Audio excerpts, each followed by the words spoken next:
doing out there? What's happening? So I just got through watching the documentary, my Abdul Rauf Stand. It had been on my Showtime channel because I had got it, but I had to pick the right time to watch it because it premiered the days of 16, so it was about 13 days ago. So I was probably about a couple weeks late with it, but no time like the present because I wanted to watch it in its totality. Now I had followed him when he was the former Chris Jackson, and I definitely knew him about as my Abdul Rauf. And the only thing is that there have been people that say he was a precursor to Steph Curry, which I can see. But I didn't always correlate it per se because he did a lot of more inside movement and the way he was with the rock. His game was a bit different because that was a different situation. You got to remember for something. He did have LaFonso Ellis on the three, and he had Dikembe in the base. So it's kind of hard for me to think like that because you got to remember when I watched the NBA in the 90s to today, Steph Curry has never played with the Dikembe Mutombo, okay? He never played with what I call a top-tier center. So it's a big difference when I think about that, and I think that's why but if you actually study the movement and the pacing, there are similarities, how they dribble, how they move. However, the game when he played, there were other tangibles with the guard play. And Denver was always one of those teams that was fun and exciting. Because one thing about the Nuggets, that hasn't changed from the 80s to 90s to now. Alex English and Issel and them in the 80s, they scored points and was wild. Abdul Rauf, Dikembe, LaFonso Ellis. And then later he had Antonio McDyess come up the latter part. And then you got forward to Jokic right now, Jamal Murray. So they've always had excitement far as scoring. They just didn't play a lot of defense. Now they're first in the West. We'll see how that turns out. But the point is, you can see the correlation in the baton. But let me get into the story. He grew up in Gulfport, Mississippi, very racist place, still is, Klan worthy. They take you through that. Him and his ex-wife's house got burnt down by the Klan. That's very real. Klan's still alive and well. KKK in all walks of life. David Stern, NBA's a plantation, which I've always said. Nothing has changed for me on that point. I've always said that the NBA is a plantation. They want you to act a certain way, be a certain way.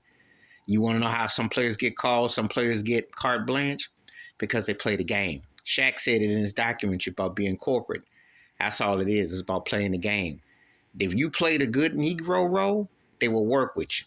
But if you don't shuffle and tap dance on cue, they want you to be social when they want you. They don't want no politically charged brother. Because you saw what happened between Abdul Rauf and Craig Hodges, you saw what happened. And then, of course, his correlation with Colin Kaepernick over the racist national anthem, which is a piece of trash song. They don't even sing the proper verses, because if they sung the other verses, you would see how offensive it is. The NBA ought to be ashamed of themselves, just like the NFL Major League Baseball, for having that racist piece of trash song played. And if people don't like what you say about it, pay for me to leave this country. Pay. But it is racist and offensive. His rights as an American citizen were violated. There is nothing that says that you have to play that song for an anthem before you start a game. You don't have to play nothing. Only thing you're required to do is put your uniform on and adhere to your team.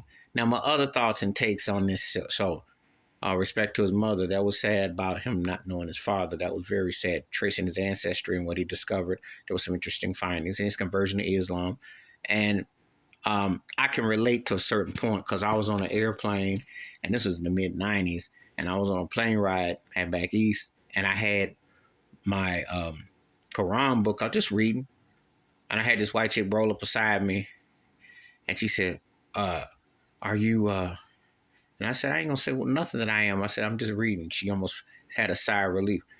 The racism is real, but they don't want to acknowledge the slave master granddaddies and people in their own family. This is real talk. Anyway, it's a must watch. My Abdul Rauf Stand documentary on Showtime. Check it out if you can. It is real. And also, Bernie Bickerstaff was an Uncle Tom. I'm going to say it. The Nuggets, Jalen Rose the only one that come correct. Shaq was acting corporate. He kind of back and forth. Steph Curry did enough mouthpiece. It was cool because of the correlation. But a lot of them cats in there was shuffling then as they shuffle now. Steve Kerr is a lot more spoken out now than he was then. Michael Jordan said some good words for him and what have you. But a lot of the guys don't ever really want to be black in the NBA. That's why it's an acting profession. It is theater. Because if you were to really be you, they would whiteball you left and right.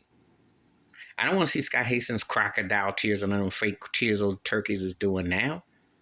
They ran a black man out because he wouldn't stand for a freaking anthem. And he gave prayers.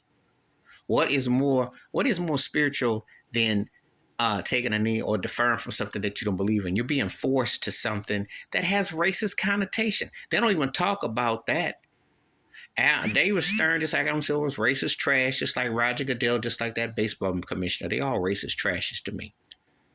They don't care about black athletes. They just look at it as an auction.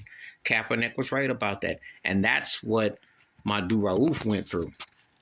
It's not about your talent. It's about, do you play the game? They make it and market how they want to make it and market. And it shows you it wasn't that long ago. Because Kaepernick never got back in the NFL. But you see all the Black Lives Matter and the insignia all over these NFL stadiums and all the little logos they try to talk about Black History Month and the NBA, all that BS and baseball. And they don't care about black athletes. Because where are the owners? And the coaches and the facility people? Where are those getting the jobs? Where are they? But Abdul Rauf's a remarkable soul brother because he overcame Tourette's.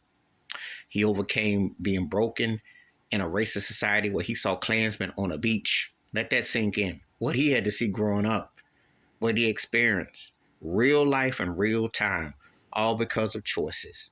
Acknowledging Malcolm, acknowledging past, present, and future. That's a deep brother. I got nothing but respect. I always have had respect for him because he got robbed. But props to Ice Cube for giving him to the big three because he could still play and he could still teach technique. He could be a head coach right now, but the NBA is too scared. They weed out racist owners on their own time, like Robert Sarver, who gave cash bonuses to the Suns staff, or Donald Sterling, like they do little token gestures. But the reality is they never cleaned up rightly by Abdul Rauf. They never were right by him. And that is a mark against them. And they are still racist trash. And the NBA plantation is a joke because they sugarcoat when they know they got black players and lots of white faces out there. It's like a slave auction. And they applaud and jeer and say racist trash. And if you don't dance for them, they're going to wonder why. Because that's how they look at you. Please hit like, subscribe, welcome thoughts and comments, and I do respond. Thank you. Wash your hands, keep your mind clear, watch out for another, and share the video if you want to. Check out my Abdul Rauf Stand documentary on Showtime. It is the truth. And this brother is a very strong motivational speaker. Respect him. I'm out.